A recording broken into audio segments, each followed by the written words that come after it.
Uwi kayo, kayong apat. Oh, Rick.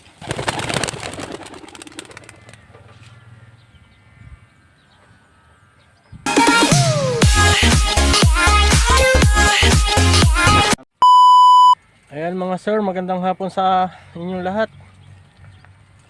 Tayo po ay mamimili, may dala po tayo na 4 na ibon. Tinitraining po natin sila pang south.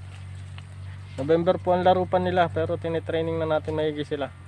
Ayan nga pala, mamayang gabi mga sir, tayo maglo-load ng isang ibon na si Mandaragit.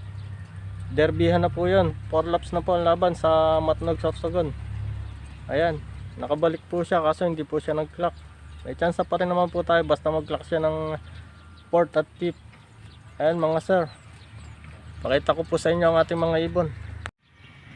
Ayan mga sir, yan po ang ating mga pang south. Hindi po tayo makapagdala ng marami, nakakaya po sa kapitbahay.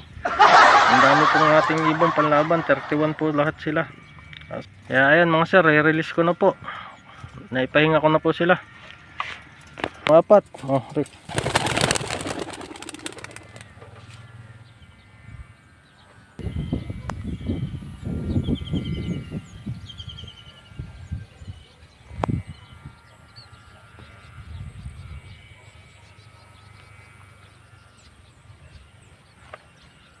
Ayan, tataas na nila mga sir.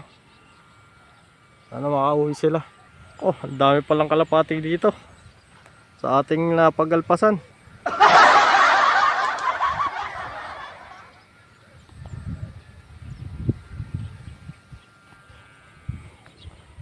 Ang daming kalapati.